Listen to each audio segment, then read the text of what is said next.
I used to think the world was against me. My job, my luck, my circumstances.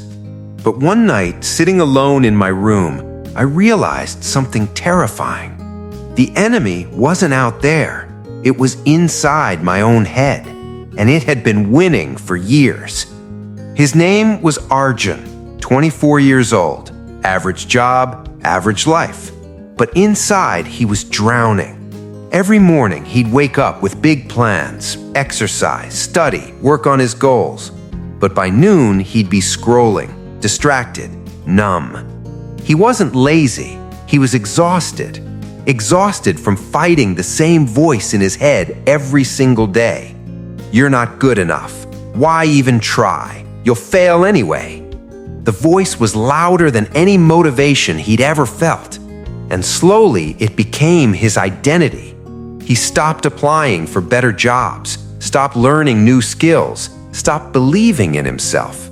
Not because the world stopped him, but because his mind convinced him it wasn't worth it. One evening, Arjun sat at a cafe, watching people pass by.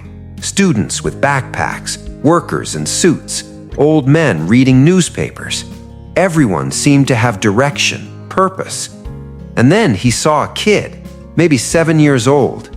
The kid was trying to ride a bicycle.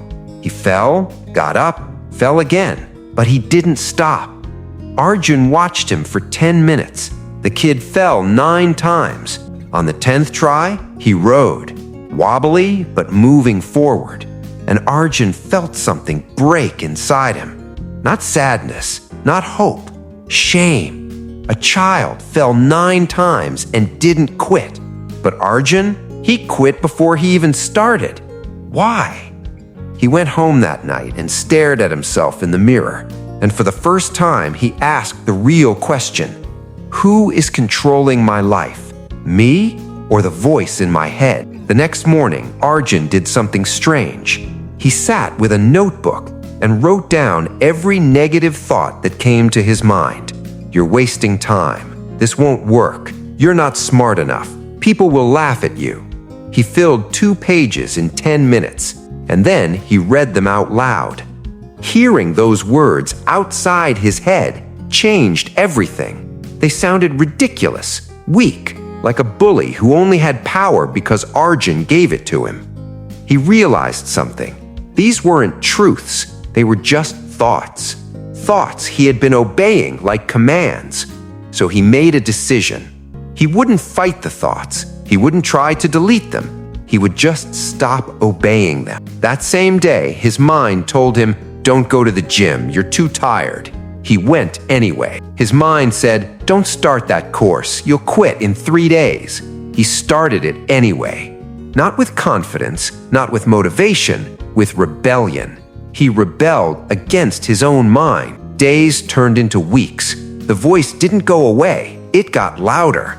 But Arjun stopped listening. He started waking up early, not because he felt like it, but because he decided to. He started studying after work, not because it was easy, but because he chose to.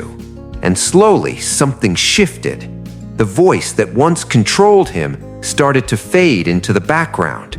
It was still there, but it had no power anymore, because Arjun realized the truth. Your mind will always create doubt, fear, resistance. That's its job, to protect you from risk. But your job is not to obey it. Your job is to lead it. Discipline isn't about feeling motivated. It's about doing what you decided to do, even when your mind screams at you to stop. Arjun wasn't fighting his mind anymore. He was becoming stronger than it. Here's what most people don't understand. Your mind is not you. It's a tool, a powerful one. But when you let it run your life, it becomes your prison. Every time you obey a lazy thought, you make it stronger.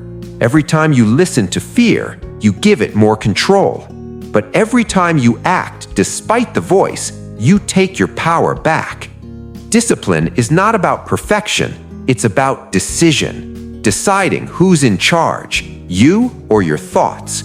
Arjun didn't become a different person. He just stopped being controlled by the person he used to be. And that made all the difference. Today, Arjun still hears the voice. You're tired, skip the gym. You're not ready, wait a little longer. But now, he just smiles because he knows the truth. The mind will always test you, but you don't have to pass the test by being perfect. You pass it by showing up anyway. Your biggest enemy isn't failure. It's not rejection, it's not bad luck. It's the voice that tells you not to try. And the moment you stop obeying it, you become unstoppable. If this story touched something inside you, hit like, share it with someone who needs to hear this, and subscribe for more stories that wake you up from the inside. Because the battle isn't out there, it's in here, and you are stronger than you think.